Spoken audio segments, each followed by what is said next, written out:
وسلام علی عبادہ الذین اصطفیٰ اما بعد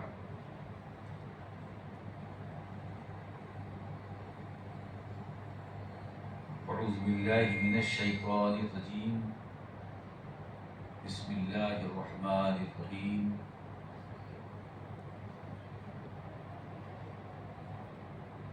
ان اللہ وملائکتہ یصلون علی النبی یا ایہا الذین آمنوا صلوا علیہ وسلموا تسلیما صدق اللہ العلی العظیم وصدق رسولہ النبی الامین الکریم ونحن على ذلك لمن الشاهدين والشاکرین والحمد للہ رب العالمین۔ عقیدت و محبت کے ساتھ بارگاہ رسالت و علیہ رسالت میں درود و سلام کا نذرانہ پیش کریں۔ اللہم صل علی سیدنا مولانا محمد وعلی آل سیدنا مولانا محمد وبارک وسلم۔ ایک بار اور درود و سلام پڑھیں۔ اللہم صل علی سیدنا مولانا محمد وعلی آل سیدنا مولانا محمد وبارک وسلم۔ نبی اور آل نبی پر ایک مرتبہ اور درود و سلام۔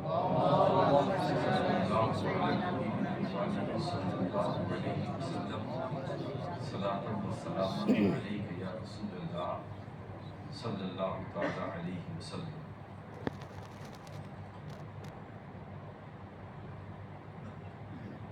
اللہ تبارک و تعالی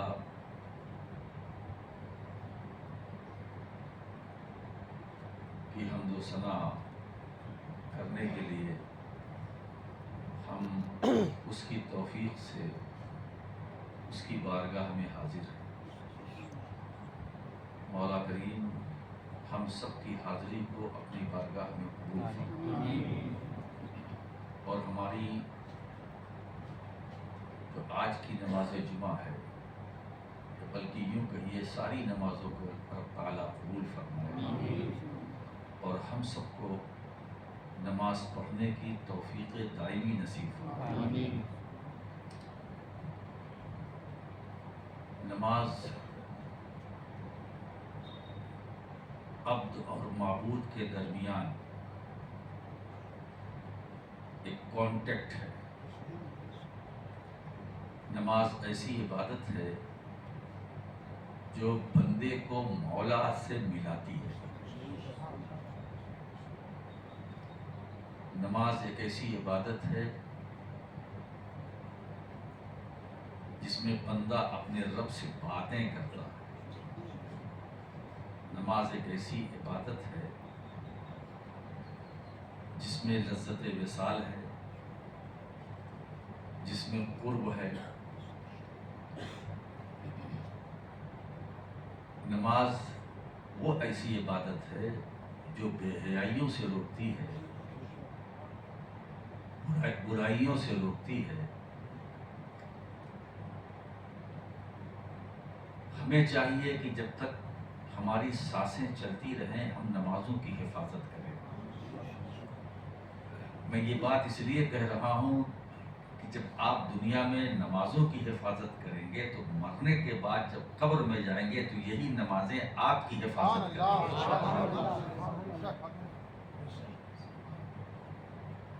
وہ عبادتیں جو آپ نے کی ہیں حضرات، باقی تو جتنے اعمال ہیں آپ کے وہ سب جو کچھ آپ نے کمایا بنایا وہ یہی رہ جائے گا۔ ہر ایک شخص کے پاس تین چیزیں ہیں، ایک مال،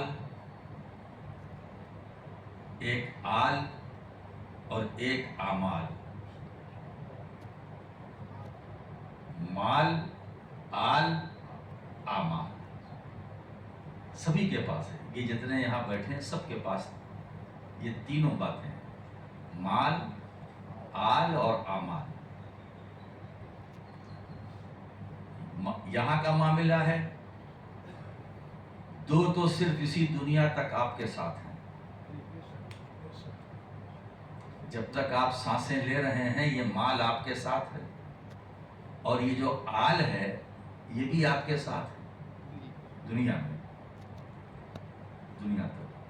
لیکن جیسے ہی آپ کی روح آپ کے بدن سے نکلی اور آپ کو قبر کے اندر اتارا گیا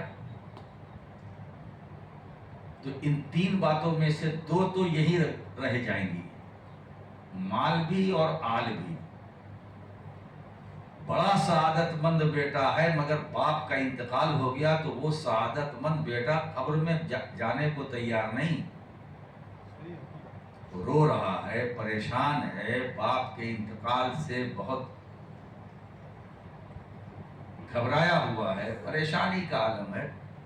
مگر اس رونے والے بیٹے سے اگر کہو کہ بھائی اتنا تو اگر پریشان ہے تو بھی جا اپنے باپ کے ساتھ لیٹ جا، تو اس کے لیے وہ سعادت مند بیٹا بولے گا نہیں یہ تو نہیں کروں گا. تو یہ اولاد بھی یہیں تک اور جو کچھ آپ نے کمایا وہ بھی یہیں تک. یعنی آپ ذرا سوچیں کہ گھر والے اتنا بھی آپ کو موقع، اگر آپ کے پاؤں میں پھٹا موزہ ہوگا تو اسے بھی اتار لیں گے. اس کی کیا ضرورت ہے، پھٹا ہوا موزہ، اس کا کوئی استعمال نہیں، وہ بھی گھر والے نکال لیں گے. اب تو ایسی دنیا میں جا رہا ہے جہاں اس کی ضرورت نہیں. جو مسنون طریقہ ہے، سنت طریقہ ہے، اس طریقے میں. اسی لیے حج میں جو احرام کی حالت ہے، ہمیں احرام جو ہم پہنتے ہیں اس کا ہمیں عادی بنا دیا گیا ہے تاکہ مردے کو قبر میں گھبراہٹ نہ ہو. مردے کو ایک پہننا، ایک پہمن، ایک اوڑھنے کے لیے یہ عادی ہم بن گئے. جب بھی حج میں عمرہ میں جاتے ہیں تو یہ ہمارا لباس جو ہے عمرے والا یا احرام والا جو لباس ہے، وہی لباس مرنے کے بعد ہمیں پہنا دیا جاتا ہے اور وہ بندہ عادی ہوتا ہے تو اسے کوئی گھبراہٹ نہیں ہوتی.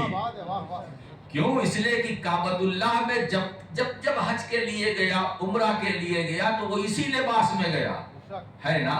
اور اللہ کی مرضی دیکھو، وہ بھی یہی چاہتا ہے کہ میرے بندو جب میرے گھر میں آؤ تو اپنے لباس میں نہ آؤ، میرے محبوب کے لباس میں آؤ، اور جب مر کر عالم برزخ میں آؤ تو اپنے لباس میں نہ آنا، مصطفیٰ کے لباس میں آؤ.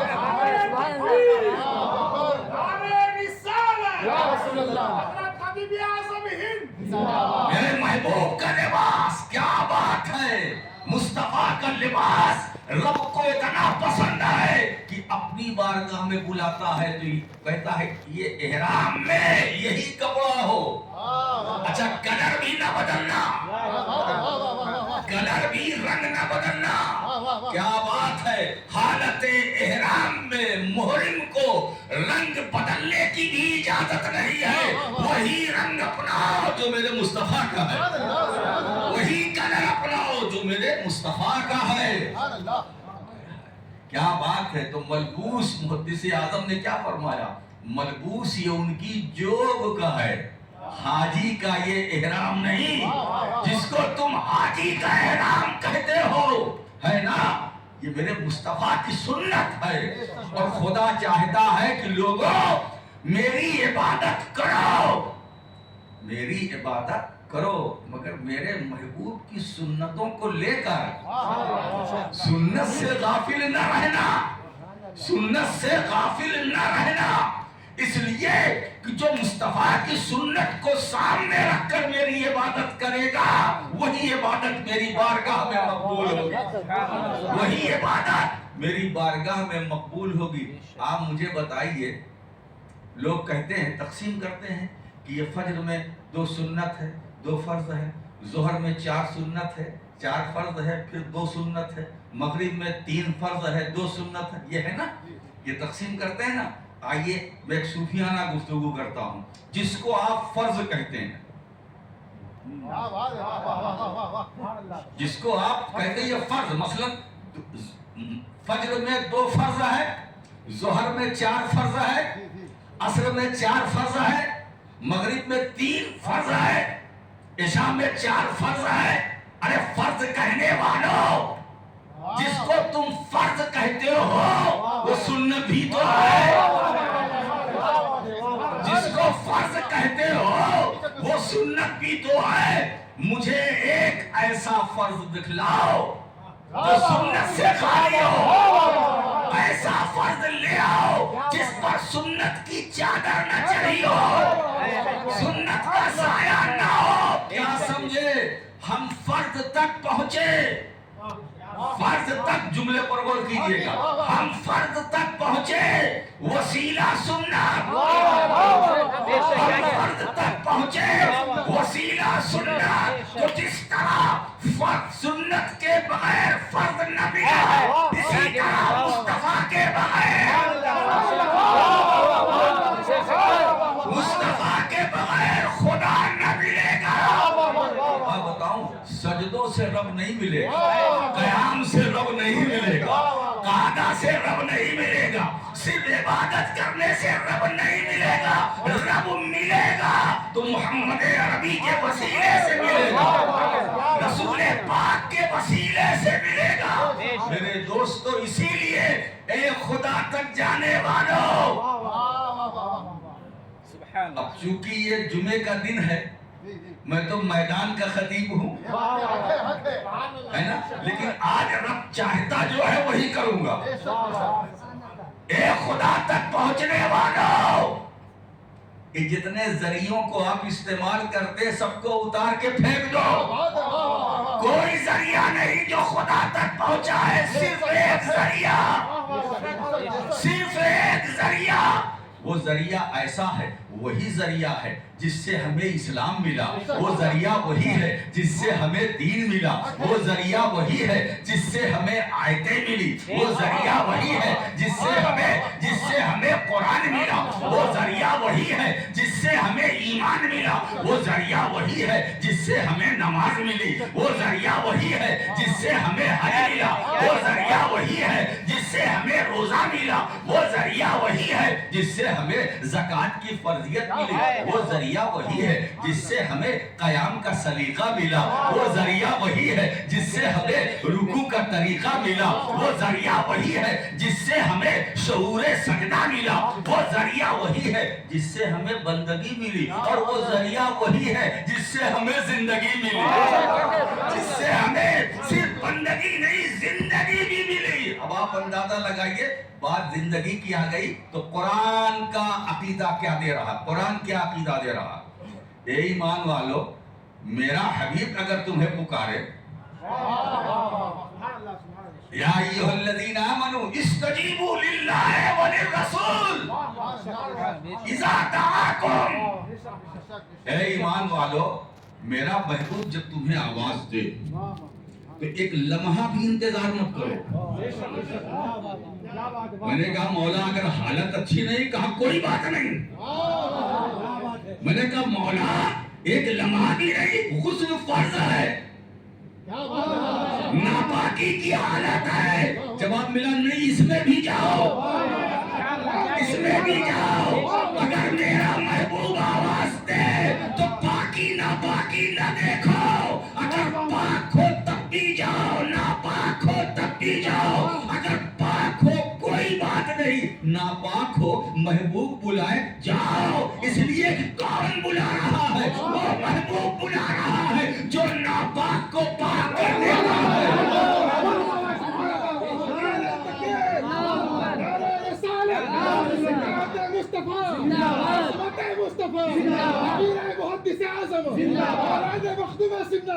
ایسا بااختیار رسول ہے جو ناپاکی کو پاکی میں بدل دیتا ہے، ناپاکی کو پاکی میں بدل دیتا ہے۔ کیا مقام مصطفیٰ ہے، کیا عظمت مصطفیٰ ہے، کیا رفعت مصطفیٰ ہے۔ اب ایسے رسول سے ہم محبت نہ کریں تو کس سے کریں؟ وہ نبی جس سے دین ملا، وہ نبی جس سے اسلام ملا، وہ نبی جس سے عقیدہ ملا، اور وہ نبی جس سے قرآن ملا، اور وہ نبی جس سے خود رحمان ملا۔ اب ایسے نبی سے محبت نہ کریں؟ ارے اس کی محبت تو عین ایمان۔ اب اگر کوئی اپنی محبت کو ظاہر کرے تو یہ جرم نہیں ہے، یہ جرم نہیں ہے، یہ جرم نہیں ہے۔ ارے نادانو، اگر یہ جرم ہے تو عاشقان رسول نے بھی طے کر لیا ہے، اگر یہ جرم ہے آئی لو محمد صلی اللہ علیہ وسلم، اگر یہ جرم ہے تو یہ جرم ہم ایک بار نہیں، 10 بار نہیں، 100 بار نہیں، 1000 بار نہیں، ارے جب تک زندگی کی سانسیں چلتی رہے گی ہم کہتے رہیں گے آئی لو محمد، آئی لو محمد، آئی لو محمد صلی اللہ علیہ وسلم۔ حضرات گرامی، وہ رسول کی محبت عین ایمان ہے۔ تو اب اگر اللہ کا نبی، یہ بات میں حدیث نہیں سن کی کر رہا ہوں، قرآن کی، میرا نبی جب تمہیں پکارے ہے نا تو اب انتظار نہ کرو۔ میں نے کہا مولا میں تو تیرے عبادت میں ہوں، کہا کچھ بھی ہو، مولا میں تو رکوع میں ہوں، کہا ٹھیک ہے رکوع میں ہوں، اگر محبوب نے آواز لگائی تو رکوع چھوڑ دو، قعدے میں ہو تو دوڑ پڑو، قیام میں ہو تو بھاگو۔ میں نے کہا مولا چہرہ کعبے کی طرف ہے، اب تیرے حبیب نے بلایا تو کعبے سے چہرہ ہٹے گا، کہا کوئی بات نہیں، کعبے سے چہرہ ہٹے گا تو کدھر ہٹے گا؟ جو جانے کعبہ ہے، جو روح کعبہ ہے، جو کعبے کا بھی کعبہ ہے۔ سوچو، بات سمجھ میں آ گئی کہ ساری کائنات کا قبلہ کعبہ ہے اور کعبہ کا قبلہ مصطفیٰ ہے نا۔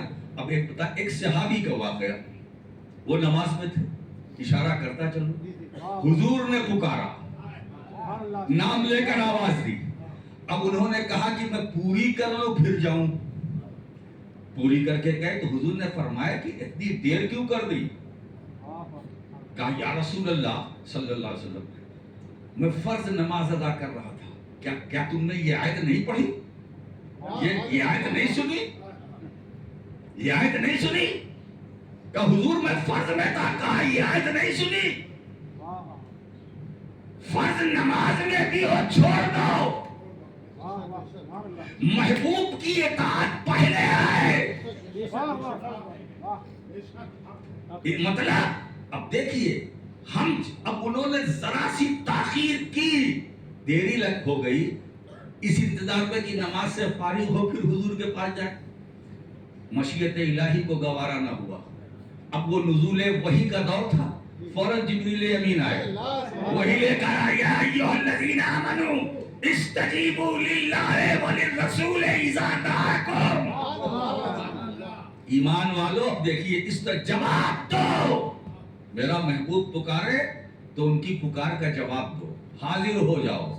اچھا یہاں پر علماء فقہا یہ فرماتے ہیں کہ حضور اگر آپ فرض نماز میں ہو، اللہ کے نبی آواز دے تو چلے جاؤ، حضور جو کام کے لیے کہیں وہ کام بھی کر دو، اور کام کر کے حضور کی بارگاہ میں آؤ، بتا دو یا رسول اللہ وہ کام جو آپ نے میرے سپرد کیا تھا وہ کر دیا، اور پھر پلٹ کر جہاں سے نماز چھوڑی تھی،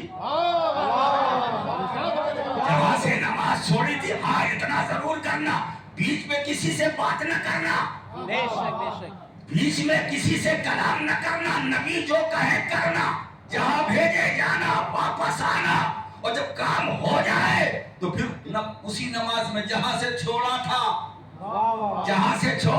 وہیں سے چھیڑو، ہے نا۔ تو علماء فرماتے ہیں اتنا حصہ جو گزرا ہے وہ بھی نماز ہی میں ہے، وہ بھی نماز ہی میں ہے۔ نماز چھوڑا حضور کی بارگاہ میں پہنچے، اب جانے میں جو وقت لگا وہ بھی نماز میں ہے، حضور نے جو کام بتایا وہ کام کیا وہ بھی نماز میں ہے، حضور نے جہاں بھیجا وہاں گئے وہ بھی نماز میں ہے، لوٹ کر آئے حضور کے پاس وہ بھی نماز میں ہے، پھر مصلی پر آئے پھر وہ بھی نماز میں ہے۔ کیا شان ہے مصطفیٰ کی، کیا مقام ہے مصطفیٰ کی۔ حضرات گرامی اسی لیے ایک بات بتائیں، یہ دنیا دار ہے جن کو پروٹوکول کی ضرورت ہے، یہ دنیا دار ہے جن کو پروٹوکول کی ضرورت ہے، مصطفیٰ کو کسی پروٹوکول کی ضرورت نہیں ہے۔ اللہ خود فرماتا ہے واللہ یعصمک من الناس، اے محبوب تمہیں باڈی گارڈ کی ضرورت نہیں، تمہاری حفاظت میں کروں گا، تمہاری حفاظت میں کروں گا۔ مکے میں رہو گے تو میری حفاظت میں، مدینے میں رہو گے تو میری حفاظت میں، چشمہ زمزم پر پہنچو گے تو میری حفاظت میں، حتیم کعبہ میں میری حفاظت میں، طواف کی حالت میں میری حفاظت میں، مینا کے میدان میں میری حفاظت میں، عرفات میں پہنچو گے میری حفاظت میں، مزدلفہ میں میری حفاظت میں، غار ثور میں میری حفاظت میں، غار حرا میں میری حفاظت میں، جبل ابو قبیس پر میری حفاظت، مدینے کی گلیوں میں میری حفاظت میں، مکے کی گلیوں میں میری حفاظت میں، کفار کے نرغے میں رہو گے مصطفیٰ حفاظت میری رہے گی، حفاظت میری رہے گی۔ یہ مقام مصطفیٰ ہے۔ تو حضور اگر آواز دے، اتنا سب کچھ سننے کے بعد بھی اگر عقیدہ نہ بدلے، اتنا سننے کے بعد اگر دل نہ مچلے، تو اس کا مطلب یہ ہے کہ وہ دل پتھر ہے نا۔ تو میں ان دلوں کو مخاطب کر رہا ہوں جن کے دل میں نور ایمان ہے۔ میرے مخاطب وہ ہے جن کا دل ایمان کے نور سے منور ہے۔ دین وہ کیا سمجھیں گے جو نبی کو نہ سمجھ سکے۔ اصل الاصول بندگی استاجور کی ہے نا، اور رب بھی یہی چاہتا ہے۔ اچھا دیکھیے نماز ہے کیا؟ میں نے کہا نہیں فرض و سنت۔ اب نماز میں قیام فرض ہے نا، قیام فرض ہے، تو قیام سنت بھی تو ہے۔ نماز میں رکوع فرض ہے، سنت بھی تو ہے۔ نماز میں سجدہ فرض ہے، سنت بھی تو ہے۔ نماز میں قعدہ فرض، سنت بھی تو ہے۔ تعدیل ارکان میں نے جو فرائض ہیں، مجھے ایسا فرض دکھلاؤ جو سنت نہ ہو۔ سنت سے بھاگ کر جاؤ گے کہاں؟ سنت سے بھاگو گے کتنا، کہاں جاؤ گے؟ یہ فرض جو ہمارے پاس ہے یہ سنت کی دین ہے، سنت کی دین ہے۔ ایک بات بتائیں دوستو، اسی لیے سرکار نے کیا فرمایا؟ ہم اہل فرض نہیں ہیں۔ ایک نقطے پوائنٹ دے رہا ہوں، ہمارا جو ہے ہم اہل فرض نہیں، ہم اہل واجب نہیں۔ ہماری جو پہچان ہے، جی لگائیے، جی لگائیے، ہماری جو شناخت ہے، پہچان ہے، اہل فرض نہیں، اہل واجب نہیں۔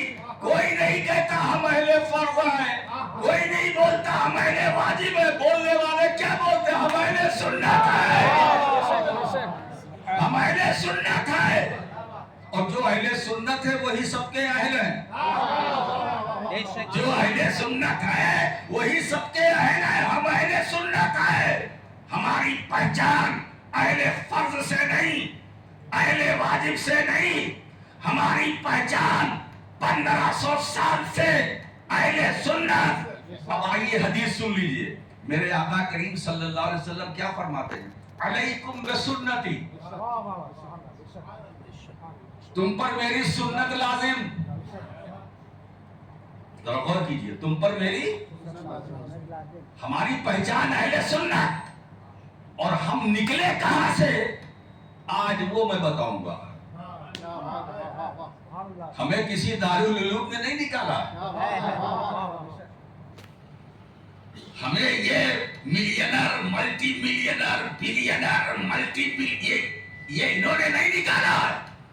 علیکم بسنتی، تم پر ہماری سنت لازم، وہ سنت الخلفاء الراشدین، اور جو خلفاء راشدین ہیں ابو بکر و عمر عثمان و حیدر، ان کی سنت لازم۔ اگر کوئی کسی نے ہم سے پوچھا آپ نکلے کہاں سے، دیکھیے جماعتیں تو بہت ہیں، فرقے بھی بہت ہیں، فرقے بہت ہیں، فرقہ کہیے فرقہ. ایک میں آپ کو ایک قانون بتاؤں, کوئی فرقہ جنت میں نہیں جائے گا.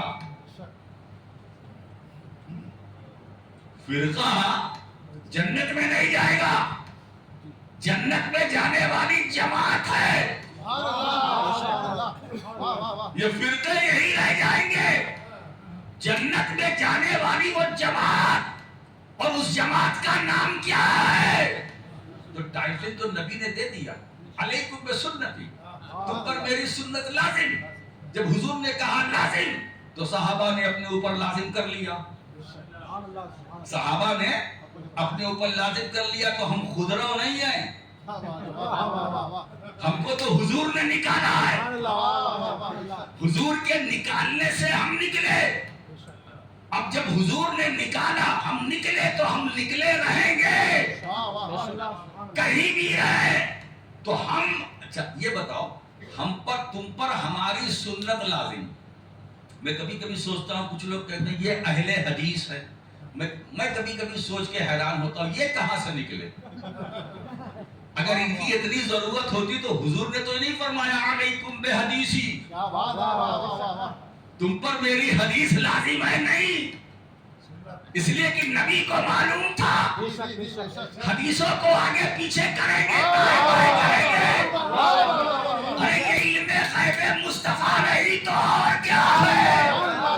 پیغمبر کو پہلے سے معلوم تھا کہ حدیثوں میں خرد برد کرنے والے پیدا ہوں گے, ہے نا. تو حدیثوں میں خرد برد کیا جا سکتا ہے, سنتوں میں نہیں. سنتوں میں نہیں. سنت جو مصطفیٰ کی تھی وہ ہے, وہ رہے گی. سنت جو رسول کی تھی وہ ہے, وہ رہے گی. تو علیکم بحدیثی نہیں کہا کیونکہ تم پر میری حدیث لازم.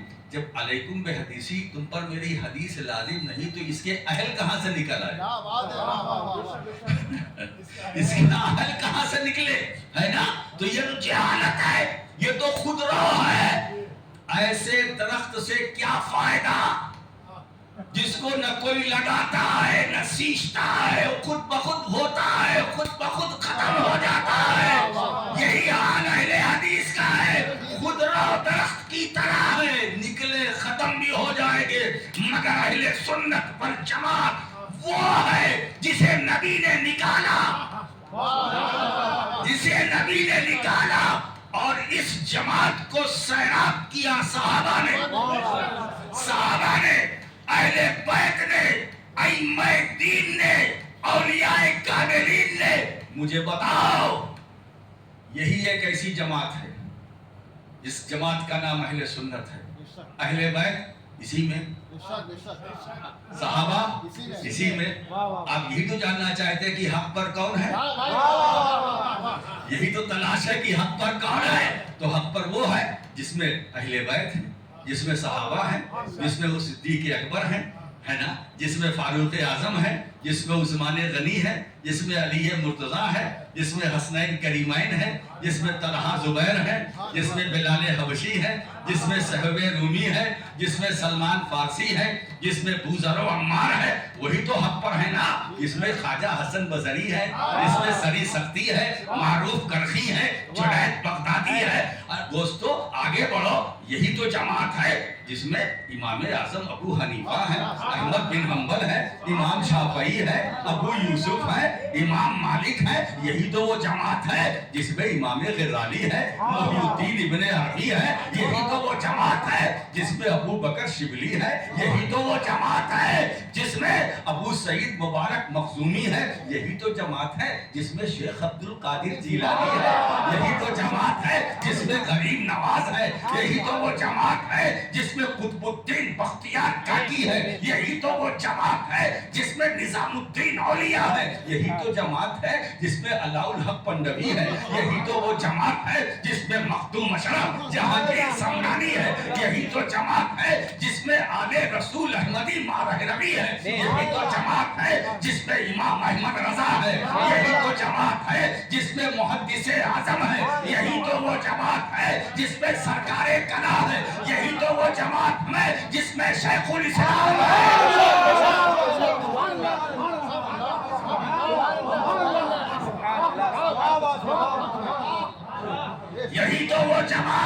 اس میں ہم ہیں، تم ہو، سب ہیں، ہے نا؟ ایسی حسین و جمیل خوبصورت جماعت کا نام اہل سنت، اہل سنت۔ تو حضور نے کہا اس کو لازم کر لو۔ اچھا ایک بات بتائیں، سنت نفل ہو اس میں بھی رعایت سنت کی کرنی پڑے گی، خود سنت نماز ہو اس میں بھی، خود فرض ہو، واجب ہو۔ اچھا آپ ذرا سا دیکھو، نماز میں سورہ فاتحہ واجب، سورہ فاتحہ یہ واجب ہے۔ حضور نے کیا فرمایا؟ لا صلاۃ الا بفاتحۃ الکتاب، سورہ فاتحہ کے بغیر نماز نہیں۔ اب ایک ہی آیت، جب میں سورہ مزمل کی طرف رجوع ہوا تو اس میں ہم سے کیا کہا گیا؟ فَقْرَؤُوا مَا تَيَسَّرَ مِنَ الْقُرْآنِ، کہ قرآن میں جو تمہیں یاد ہو اسے پڑھو، قرآن میں جو تمہیں یاد ہو وہ پڑھو، جو میسر ہو وہ پڑھو۔ اور حدیث میں کیا ہے؟ سورہ فاتحہ کے بغیر نماز نہیں۔ آیت یہ کہہ رہی پڑھو جو یاد ہو، اور حضور فرماتے ہیں نہیں، سورہ فاتحہ کے بغیر نماز نہیں۔ اب یہ حدیث اور آیت دونوں میں ٹکراؤ بظاہر۔ اب کوئی سوال کر سکتا ہے کہ سورہ فاتحہ تو نماز میں واجب، لیکن سورہ مزمل کے اندر قرآن تو یہ کہتا ہے جو تمہیں یاد ہے پڑھو، جو تمہیں یاد ہو پڑھو، اور حضور فرماتے ہیں نہیں، فاتحہ واجب۔ اب اس کو حل کیسے کیا جائے؟ تو اس میں علماء اصول یہ فرماتے ہیں کہ اگر بظاہر ٹکراؤ نظر آئے تو اس میں تعویل کی جائے گی، لا صلاۃ، نماز نہیں بغیر فاتحے کے۔ کیا مطلب؟ ایک ہے نفس نماز کا ہو جانا، نفس نماز کا ہو جانا، اور ایک ہے نماز کا کامل ہونا۔ تو حضور نے یہ نہیں فرمایا لا صلاۃ میں کہ نفس نماز نہیں ہوگی، نماز تو ہو جائے گی مگر کامل نہیں ہوگی۔ تو قرآن کی کوئی آیت پڑھو گے تو نماز ہوگی مگر سورہ فاتحہ کے بغیر کامل نہیں ہوگی۔ تو سرکار نے کتنا آسان کر دیا غلاموں کے لیے کہ نماز پڑھو مگر وہ پڑھو جو کامل ہو، وہ پڑھو جو کامل ہو۔ تو نماز کو کمال والا بنانے کے لیے، کامل و اکمل بنانے کے لیے حضور نے فرمایا ہر سورت سے پہلے ہر رکعت میں فاتحہ پڑھ لو، فاتحہ پڑھ لو۔ اب ایک بات بتائے، یہ فاتحہ پڑھنا بھی اہل سنتی ہی کا مقدر ہے۔ یہ فاتحہ پڑھنا یہ اہل سنت کا مقدر ہے۔ جب تک ہم زندہ ہیں فاتحہ، قبر میں گئے تو فاتحہ، تو فاتحہ سے ہم آئے فاتحہ سے جائیں گے، آنے جانے کا راستہ فاتحہ۔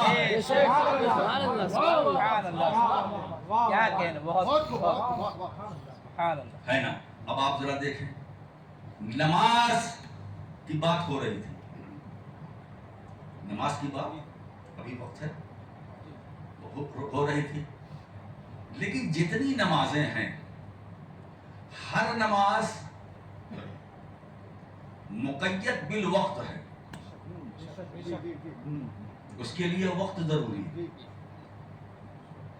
وقت سے پہلے اگر فجر پڑھیں گے نہیں ہوگی، اور وقت نکل جانے کے بعد پڑھیں گے تو قضا پڑھیں گے، ادا نہیں ہوگی۔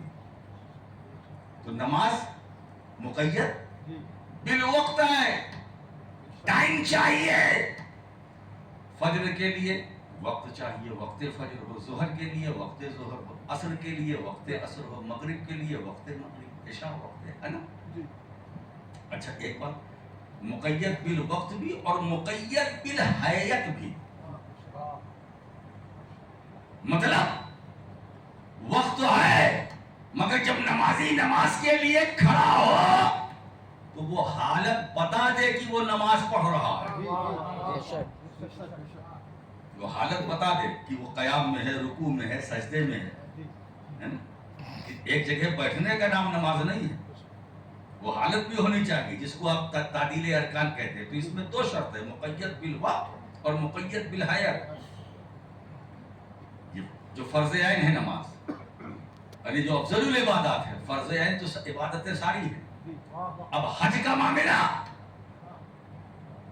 اس کے لیے بھی شرط ہے، وقت کی شرط ہے، مہینے کی شرط ہے۔